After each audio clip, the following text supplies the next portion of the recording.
말 더듬는 사람을 고치신 내용을 함께 살펴보며 은혜를 나누고자 합니다. 31절 말씀 보시겠어요?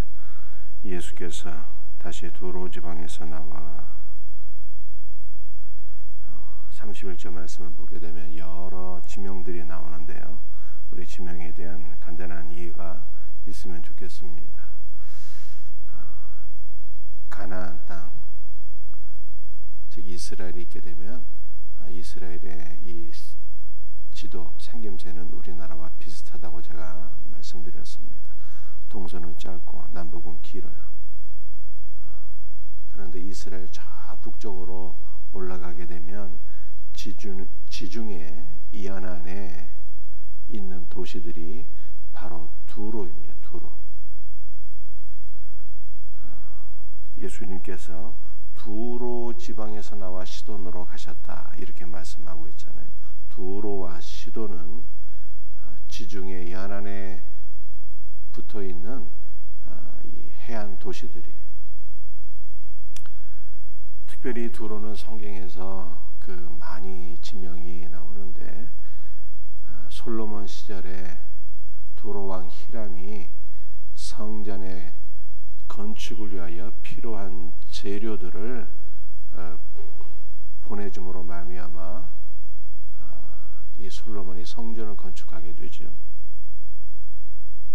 두로 왕 히람은 성전에 필요한 건축 재료를 보내줄 뿐만 아니라 자신과 이름이 동일한 건축 기술자 히람까지 보내서 성전 건축에 많이 이바지한 것을 우리가 보게 됩니다.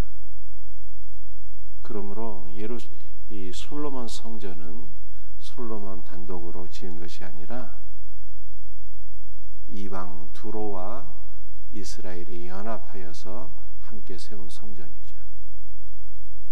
이것은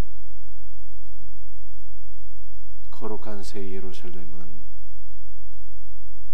유대인만이 아니라 이방인과 함께 지어지는 것이라. 그리스도 예수를 믿어서 그리스도 예수 안에서 함께 지어지는 성전이 바로 하늘의 성전 거룩한 새 예루살렘이다 라고 하는 것을 우리들에게 보여주고 있는 것입니다. 특별히 마가복음 7장과 연결해서 생각해 보게 되면 마가복음 7장에서 예수님께서 두로 지방에 가시잖아요. 이 두로 지방에서 누구를 만납니까? 수로보니게 족속 한 여인을 만나는데 그 여인이 예수님께 간청합니다. 주여, 내 딸이 흉악하게 귀신 들렸나이다.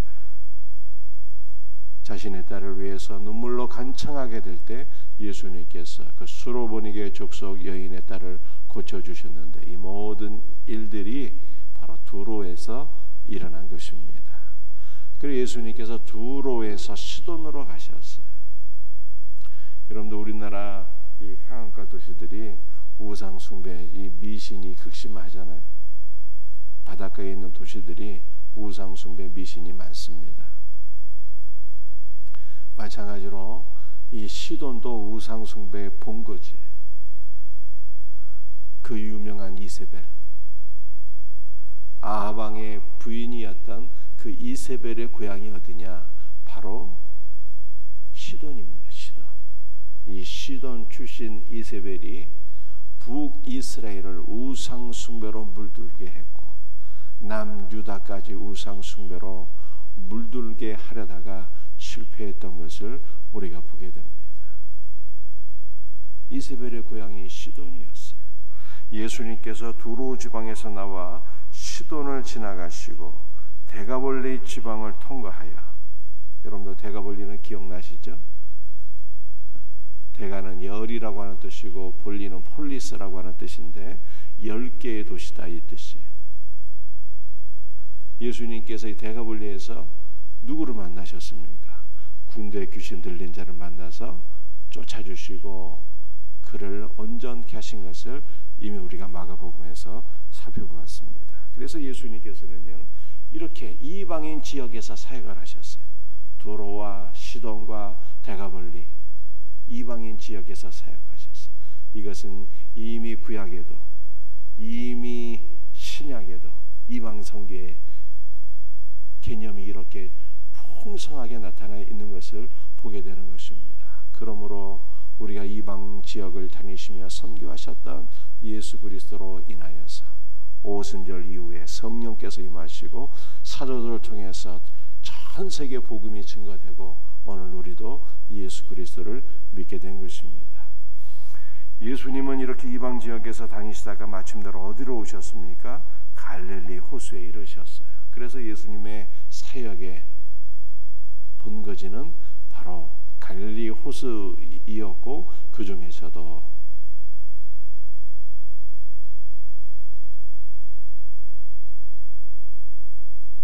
예수님의 사역의 중심은 본 동네라 일컫는 가버나움이었습니다. 예수님께서 다시 갈릴리 호수에 이르게 되셨을 때 누구를 만나게 됩니까? 32절 말씀을 보게 되면 사람들이 귀먹고 말 더듬는 자를 데리고 예수께 나와 안수하여 주시기를 간구하거늘 33절 예수께서 그 사람을 따로 데리고 무리를 떠나서 손가락을 그의 양귀에 넣고 침을 뱉어 그의 혀에 손을 대시며 예수님께서 갈릴리 호수에 다시 돌아오셨을 때 귀먹고 말 못하는 장애인 한 명을 만나시고 그를 치료해 주셨어요. 그런데 치료하는 과정이 어떻습니까? 예수님께서 그의 양귀에 손가락을 집어넣으셨어요. 또 손에 침을 뱉어서 그의 혀에 대시고 터치해 주신 거죠. 이거를 성경적인 용어로 바꾸게 되면 예수님께서 안수해 주신 거예요. 귀머거리에 귀에 안수해 주시고 말 못하기 때문에 그의 혀에도 안수해 주시고 안수해 주셔서 이 병든 자를 치료해 주셨어요. 여러분들 이 안수의 기본 개념은 구약으로 거슬러 올라가게 되는데요. 안수는 어떤 의미가 있을까요? 안수는 전가예요. 전가. 성전에서 제사를 드릴 때 제물의 머리에 손을 얹잖아요. 이스라엘 백성들이.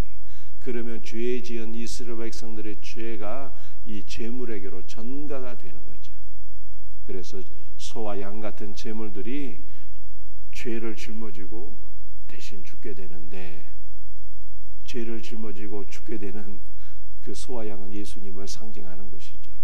그런데 이처럼 제사에서 볼 수 있듯이 안수는 전가예요. 전가. 여러분들 예수님께서 귀 먹고 말 못하는 이 환자에게 안수해 주셨습니다. 이 전가죠. 무슨 전가입니까? 생명의 전가예요. 치유의 능력의 전가입니다. 생명과 능력이 예수님의 안수를 통해서 전가되므로 귀 먹고 말 못하는 이 환자가 치료를 받게 되었어요. 여러분들 우리가 여기서 한 가지 사모해야 될 게 있죠. 그것이 무엇입니까? 안수를 통해서 터치를 통해서도 이렇게 주님의 생명과 능력을 경험할 수 있었다면 우리가 예수님과 함께 아예 하나로 연합되는 말씀이죠. 얼마나 놀라운 은혜와 능력과 생명을 우리가 충만하게 공급받게 될 것입니까? 안수와는 비교도 할 수가 없는 거죠. 잠시 터치했을 뿐인데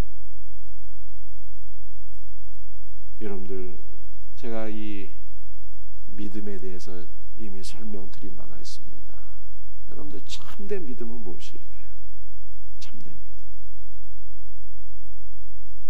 마음으로 믿고 입술로 고백하는 것인데 뭘 마음으로 믿고 입술로 고백하는 거예요? 그리스도께서 나의 죄를 위해서 죽으신 그리스도께서 다시 부활하셨는데 그 부활하신 주님께서 내 마음에 계신다는 거예요. 내 마음에. 사도 바울은 갈라디아 2장 20절에서 부활하신 예수 그리스도께서 나를 사랑하사 나를 위하여 당신의 모든 것을 나에게 부어주셨다고 그러잖아요. 예수님의 모든 것이 우리 안에 들어와 있는 거예요. 이것을 믿는 것이 진짜 믿음이고, 이 믿음이 있어야 이 구원받는 믿음이에요. 부활하신 예수님께서 내 안에 살아계신 거예요. 내 안에. 그래서 요한복음 14장에서는 주님께서 말씀하시기를 내가 너희 안에 너희가 내 안에 있는 것을 알지 못하느냐, 그렇게 말씀하셨어요. 예수 그리스도께서 오늘 이 시간 우리 안에 더욱더 충만하게 임재하소서. 그리스도의 영적 임재를 사모하며 기도하세요. 그리스도로 하나와 연합될 때 여기에 참된 생명과 은혜와 능력이 있는 거예요. 이와 같은 은혜를 날마다 사모하며 구하며 누릴 수 있는 복된 성도들이 되시기를 주의 이름으로 축복합니다. 주여, 오늘도 내게 임재하옵소서. 주 예수여, 오늘도 우리에게 충만한 임재를 허락하소서. 기도하세요.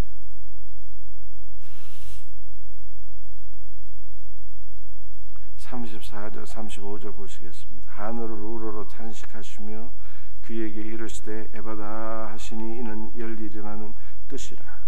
그의 귀가 열리고 혀가 맺힌 것이 곧 풀려 말이 분명하여 졌더라. 예수님께서 안수하시고 명령하셨어요. 에바다, 열리라 하시니 다 열리게 되었습니다. 뭐가 열리게 되었습니까? 귀가 열리게 되었어요. 귀가 듣지 못했는데 듣게 되었습니다. 열리게 되었습니다. 무엇이 열리게 되었습니까? 입이 열리게 되었어요. 전에는 듣지도 못하고 말도 못하게 됐는데 이제는 듣고 분명히 입이 열려서 말하게 되었습니다. 여러분들, 이와 같은 은혜가 오늘 우리에게 먼저 임하기를 주 예수의 이름으로 축복합니다. 여러분들, 우리는 다 듣고 말할 수 있어요. 그러나 많은 사람들이 말씀을 듣지 못합니다. 예배당에는 앉아 있는데 말씀이 들리지 않는 분들이 있어요. 영적으로 귀가 먹은 거예요. 여러분들에게 말씀이 들리십니까? 참으로 복된 분들입니다. 말씀이 들리는 분들은 영적인 귀가 열린 거예요. 아무나 들을 수 있는 것이 아닙니다. 전하는 자와 듣는 자 사이에 성령께서 역사하실 때 말씀이 들리는 거예요. 빌립보의 루디아도 말씀이 들리지 않는 여인이었어요. 그런데 성령께서 루디아의 마음의 문을 열어주셨을 때 말씀이 들리게 된 거예요. 우리 모든 성도들에게 영적인 귀가 열려져서 말씀이 날마다 분명히 들려지는 은혜가 있기를 주의 이름으로 축복합니다. 여러분들, 우리는 다 말할 수 있죠. 그런데 말하지 못하는 분들이 많이 있어요. 하나님을 향하여서 아빠, 아버지 이렇게 말하지 못하는 분들이 많이 있어요. 주 예수를 향하여서 주여, 주 예수여 나를 긍휼히 여기소서. 주 예수여 내 딸이 심각히 귀신 들렸나이다 불쌍히 여기소서. 주님이라고 고백하지 못하는 분들이 많이 있어요. 아무나 주님이라고 고백하는 것이 아니에요. 오직 성령으로 아니하고는 예수를 주시라 고백할 수 없느니라. 바울이 고린도전서 12장에서 분명히 말씀했습니다. 성령의 역사가 있어야지 입이 열리는 거예요. 입이. 하나님을 아빠, 아버지라, 예수님을 주님이라 고백할 수 있는 거예요. 여러분들, 입이 열려야지 전도도 할 수 있는 거예요. 주 예수를 믿으라. 그리하면 너와 네 집이 구원을 얻으리라. 입이 열려야 복음을 증거하는 거예요. 성령께서 오늘 우리의 닫힌 입을 열어주셔서 하나님을 향하여서 아빠, 아버지 부르짖으며 기도하고 주 예수의 복음을 증거할 수 있도록 우리의 입을 활짝 열어주시기를 주의 이름으로 축복합니다. 여러분도 오늘 우리에게 또 한 가지 기도의 제목이 있습니다. 그 무엇입니까? 3월 19일을 위해서 기도하셔야 돼요. 3월 19일 오는 많은 우리 영혼들이 귀가 열리게 하옵소서. 귀가 열려서 복음을 들을 수 있는 귀를 주옵소서. 그들의 입이 열려서 하나님을 아빠 아버지라 주 예수 그리스도를 함께 찬송하며 기도할 수 있는 입이 열려지는 은혜가 있게 하옵소서. 우리가 또한 이와 같이 이 말씀을 붙잡고 기도하시길 바랍니다. 어떻게 열려지게 되는 거예요?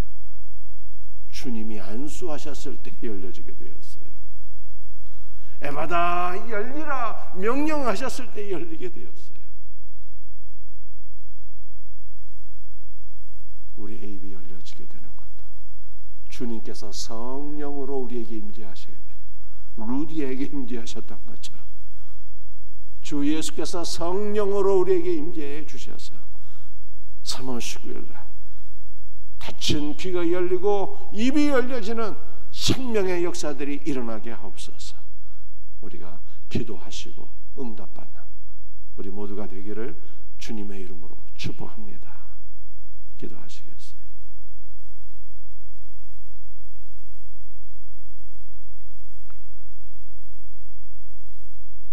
아버지 하나님 감사합니다.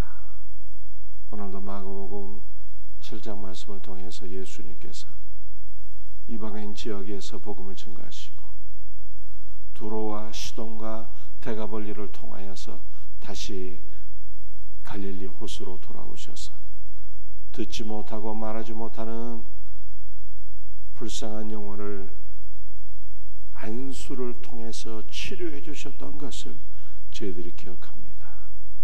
주 예수여, 오늘 우리에게도 주님 임재하여 주셔서 우리의 모든 연약한 것들을 안수해 주시고 주 예수 그리스도와 하나로 연합되어서 더욱더 주님의 거룩한 임재 가운데 우리의 모든 연약한 것들이 치료되고 보다 더 영육간에 강건하여서 주님께 쓰임받는 우리의 삶이 될 수 있도록 주여 은혜를 베풀어 주옵소서.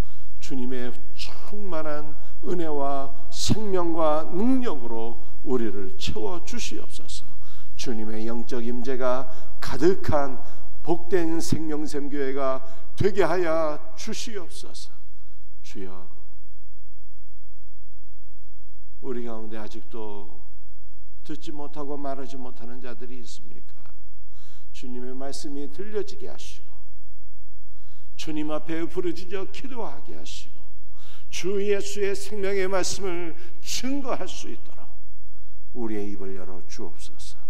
3월 19일을 기억하여 주시고 많은 영혼들이 생명샘교회 예배에 참여하여서 성령의 역사로 말미암아 그들의 귀가 열려서 생명의 말씀을 듣게 하시고 그들의 입이 열려서 하나님을 아빠 아버지라 부르짖으며 주 예수의 이름으로 기도하고 주의 영광을 찬송할 수 있는 놀라운 영적 임재가 충만하게 하여 주시옵소서. 간절히 사모하며 거룩하신 예수 그리스도의 이름 받들어 간절히 기도드립니다. 아멘.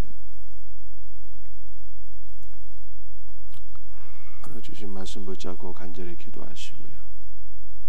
또 나라와 민족과 선교지를 위하여 여러분의 개인적인 기도의 제목으로 기도하시고 각자 기도하고 돌아갈 수 있기를 바랍니다. 주여 삼창 부르짖으며 기도합니다. 주여 주여 주 예수여 도우시옵소서.